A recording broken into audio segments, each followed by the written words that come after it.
صدق اللہ العظیم۔ میرے عزیز و بھائیو بزرگ دوستو، قرآن پاک کے اندر دو صورتیں ایسی ہیں، ایک سورہ بنی اسرائیل جس کو سورہ اسراء بھی کہا جاتا ہے، اور دوسرے سورہ نجم۔ ان دونوں صورتوں کے اندر تفصیلی طور پر حضور اکرم صلی اللہ علیہ وسلم کی حیات مبارکہ ایک عظیم معجزہ اور واقعہ جس کو ہم لوگ اسراء و معراج کہتے ہیں، ان دو صورتوں میں اللہ تبارک و تعالیٰ نے بیان فرمایا ہے۔ حضور اکرم صلی اللہ علیہ وسلم کی ظاہری حیات مبارکہ 63 سال ہے، 40 سال اعلان نبوت سے پہلے، اور پھر 12-13 سال مکی زندگی، 10-11 سال مدنی زندگی۔ اس ظاہری 63 سالہ زندگی کے اندر ایک سال حضور اکرم صلی اللہ علیہ وسلم کا وہ ہے جس کو غموں کا سال، پریشانیوں کا سال، مصیبتوں کا سال کہا جاتا ہے، عام الحزن۔ 40 سال میں آپ نے اعلان نبوت کیا۔ بعض لوگ غلط فہمی کے اندر یہ کہہ بھی دیتے ہیں اور یہ سمجھتے ہیں کہ حضور اکرم صلی اللہ علیہ وسلم کی عمر شریف جب 40 سال ہوئی تو آپ کو نبی بنایا گیا، وہ غلط ہے۔ انہیں اپنے گناہ سے توبہ کرنا چاہیے۔ آپ کو نبی تو اس وقت میں بنایا گیا جبکہ یہ کائنات بنی بھی نہیں تھی، آدم علیہ السلام کو بھی اللہ نے پیدا نہیں فرمایا تھا۔ 40 سالہ عمر کے بعد عطا نبوت نہیں، اعلان نبوت ہے۔ نبی جو پہلے سے اللہ نے بنا دیا تھا، آپ نے 40 سال کے بعد اس کا اعلان فرمایا، تو یہ عطا نبوت نہیں بلکہ اظہار نبوت، اعلان نبوت ہے کہ 40 سال کے بعد میں آپ نے اپنے نبی ہونے کا اعلان فرمایا۔ تو نبوت کے بعد 12-13 سال میں مکی زندگی ہے۔ اس کے اندر ایک سال وہ ہے جو مصیبتوں پریشانیوں کا ہے، جس کو عام الحزن کہا جاتا ہے۔ بہت زیادہ مصیبتیں اور پریشانیاں، اور حضور اکرم صلی اللہ علیہ وسلم پر جب بھی کوئی مصیبت اور پریشانی ہوتی، اللہ تبارک و تعالیٰ کا ایک طریقہ تھا کہ فوری اس کے اطلاع کے لیے اللہ تبارک و تعالیٰ کے اقدام فرماتے۔ جیسے ابتدا میں وحی آئی، وحی کا آنا بند ہو گیا، کمبیش 2.5 سال کا عرصہ ہے، زمانے فطرت سے کہا جاتا ہے۔ تو اس زمانے کے اندر جب وحی نہیں آئی، کمبیش 2.5 سال تک، تو حضور اکرم صلی اللہ علیہ وسلم بڑے پریشان ہو گئے، حتیٰ کہ آپ صلی اللہ علیہ وسلم فرمایا کرتے کہ میرا جی چاہتا ہے میں پہاڑ پر چڑھ جاؤں، وہاں سے کود کر جان دے دوں، کہ اللہ سے رابطہ ہی نہیں ہو رہا ہے، وحی نہیں آ رہی، جبرائیل نہیں آ رہی۔ تو اتنی پریشانی کے عالم میں زمانے فطرت کے اندر حضور اکرم صلی اللہ علیہ وسلم کی کیفیات ہو جایا کرتی۔ ایسے موقع پر اللہ تبارک و تعالیٰ نے قرآن پاک کی سورت والضحیٰ واللیل نازل فرما کر، اس کی تفسیر آپ لوگ دیکھ لیں، وہ اس سورت کو نازل فرما کر حضور اکرم صلی اللہ علیہ وسلم نے اس پریشانی کے بارے میں تسلی دی۔ جو عرب کے لوگوں نے آپ کے بارے میں، آپ کی نسل کا خطا ہونے کے بارے میں کہا، تو سورہ کوثر اللہ تبارک و تعالیٰ نازل فرمائی، آپ پریشان مت ہو، آپ کا دشمن ہی ختم ہونے والا ہے، وہی بے نام اور شان ہونے والا ہے۔ تو گویا جب بھی ایسا موقع آیا غم کا، پریشانی کا، اللہ تبارک و تعالیٰ نے آسمانی دنیا سے کوئی فیصلہ فرمایا۔ ایسے ہی عام الحزن، غم اور پریشانی کا سال ہے، تو اللہ تبارک و تعالیٰ نے طے فرمایا کہ چلو ہمارے پیارے حبیب صلی اللہ علیہ وسلم کو سیر کراتے ہیں، معراج کراتے ہیں، مقام و مرتبہ بتاتے ہیں، اور ساری دنیا سے نکال کر اپنے قریب میں بلا کر بات چیت کرتے ہیں۔ اور پھر حضور اکرم صلی اللہ علیہ وسلم کا وہ معراج کا سفر شروع ہوا، جس سے کمبیش ہم لوگ اس بات کو سنتے ہی رہتے ہیں۔ وہ واقعات ہمارے سامنے آتے ہیں۔ مسجد حرام سے نکلے، مسجد اقصیٰ پہنچے، اور مسجد اقصیٰ پہنچنے کے درمیان میں جہاں جہاں اہم مقامات ہوئے، وہاں حضور صلی اللہ علیہ وسلم نے کیا کیا؟ بیت الرحم پر پہنچے، کوہ طور پر پہنچے، موسیٰ علیہ السلام کی قبر کے پاس سے پہنچے، اور مدینہ منورہ جو یثرب تھا وہاں پہنچے۔ ہر جگہ جو 2 رکعت نماز ادا کی۔ ابھی نماز پڑھ نہیں ہوئی، معراج میں فرض ہونے والی ہے، لیکن ابھی سے چل رہا ہے۔ اور پھر اس کے بعد مسجد اقصیٰ پہنچے تو کیا ہوا؟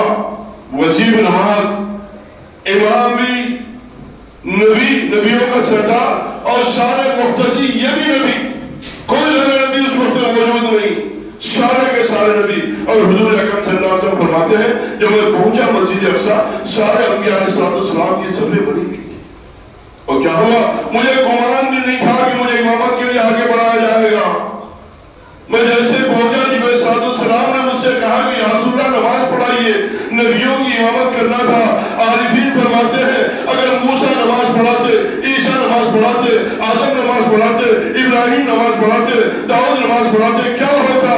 یہ لوگ نماز میں تورات پڑھتے، انجیل پڑھتے، زبور پڑھتے، لیکن جو السلام نے اقامت کہی اور حضور سے کہا کہ آپ امامت فرمائیے، وہ امامت کی اور سارے انبیاء علیہ السلام حضور اکرم صلی اللہ علیہ وسلم کی قرآن قرآن پاک کی سن رہے ہیں۔ اور میرا ذوق تو یہ کہتا ہے کہ وہ نماز تو ایسی نماز تھی کہ زمین نے، آسمان نے، سورج نے، چاند نے، فرشتوں نے اور کسی نے ایسی نماز نہیں دیکھی ہوگی۔ انبیاء علیہ السلام کے دنوں کی تمنا تھی ہوگی کہ کاش حضور اکرم صلی اللہ علیہ وسلم قرآن پڑھتے ہی چلے جاتے اور ہم سنتے ہی چلے جاتے اور یہ قرآن قتل ہی ہونے نہ پاتی۔ ایسی نماز حضور اکرم صلی اللہ علیہ وسلم نے انبیاء علیہ السلام کی امامت فرمائی۔ لیکن اس کے بعد یہ بات میں کہہ دوں، یہ بھی حضور اکرم صلی اللہ علیہ وسلم کی معراج نہیں ہے، یہ بھی حضور کی معراج نہیں ہے، یہ نبیوں کی معراج ہے، مسجد اقصیٰ کی معراج ہے، مسجد حرام سے مسجد اقصیٰ، اس کے بعد آسمانوں کا سفر، پہلی دوسری تیسری، یہ بھی حضور صلی اللہ علیہ وسلم کی معراج نہیں ہے۔ پہلا آسمان یہ اس کی معراج، دوسرا آسمان دوسرے آسمان کی معراج، سارے نبیوں کی ملاقات ان کی معراج، پھر حضور اکرم صلی اللہ علیہ وسلم کی معراج کیا ہے؟ یہ تو ان چیزوں کی معراج ہوئی جہاں سے حضور کا گزر ہوا، جہاں سے حضور صلی اللہ علیہ وسلم چلے، یہ اس علاقے کی، ان لوگوں کی، اس آسمانوں کی اور پھر عرش کی اور پتہ نہیں لامکان کی اور کہاں کہاں حضور تشریف لگے، ان تمام چیزوں کی معراج۔ لیکن حضور اکرم صلی اللہ علیہ وسلم کی معراج کیا ہے؟ حضور کی معراج کیا ہے؟ مسجد حرام سے مسجد اقصیٰ پہنچنا معراج نہیں، مسجد اقصیٰ سے براق پہ جانا معراج نہیں، پہلا آسمان میں جانا معراج نہیں، دوسرے تیسرے ساتویں آسمان جانا معراج نہیں، سدرۃ المنتہا جانا معراج نہیں، پھر معراج کیا ہے؟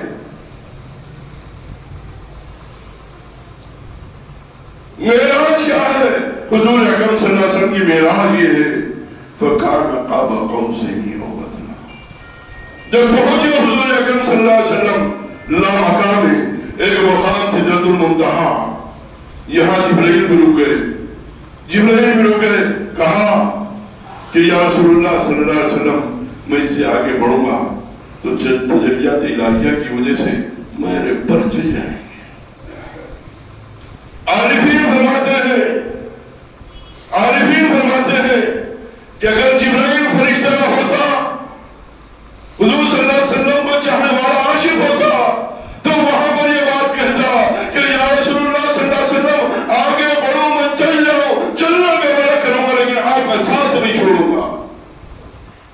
اسی لیے صدیق اکبر فرماتے ہیں جبرائیل کی جگہ اگر میں وہاں پر ہوتا تو میں تو آگے بڑھ جاتا۔ عارفین کا کہنا یہ ہے اگر جبرائیل صلی اللہ علیہ وسلم اس وقت میں آگے بڑھ جاتے تو چلنے کا کوئی سوال نہیں تھا۔ جیسے نارے نمرود ابراہیم علیہ السلام کے لیے گلزار بن گئی، ایسے ہی اس وقت میں جبرائیل آگے بڑھتے اللہ تبارک و تعالیٰ ان کی روحانی اور ترقی نصیب فرما دیتا۔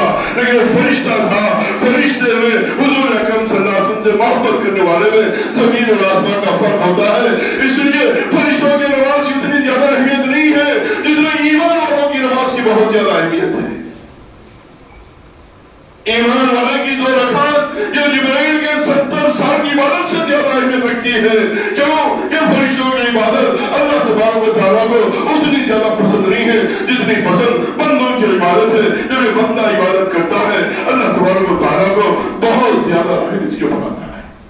اس لیے فرمایا معراج کے اندر ابتدا سے آپ نے 2 رکعت نماز پڑھی، بیت اللہ کے اندر سفر شروع کیا، درمیان میں نماز پڑھتے رہے اور اس کے بعد مسجد اقصیٰ کی نماز پڑھائی اور اس کے بعد جاتے رہے اور جب خدا کے پاس پہنچے اور وہاں پہنچ گئے جہاں تک کوئی نہیں پہنچا، وہاں پہنچ گئے جہاں تک خواب گمان میں نہیں جا سکتا، وہاں پہنچ گئے جہاں 70,000 سے زیادہ راز و نیاز کی باتیں ہوئی، 70,000 سے زیادہ ملا جیون امبیڈکر رحمت اللہ علیہ لکھتے ہیں کہ 70,000 سے زیادہ اللہ تبارک و تعالیٰ نے راز و نیاز کی باتیں کی، تفسیرات بہت زیادہ، اور اس کے بعد میں نماز کا تحفہ جیسے ہم جانتے ہیں اللہ تبارک و تعالیٰ عنایت فرمایا 3 چیزیں تحفے میں ملی۔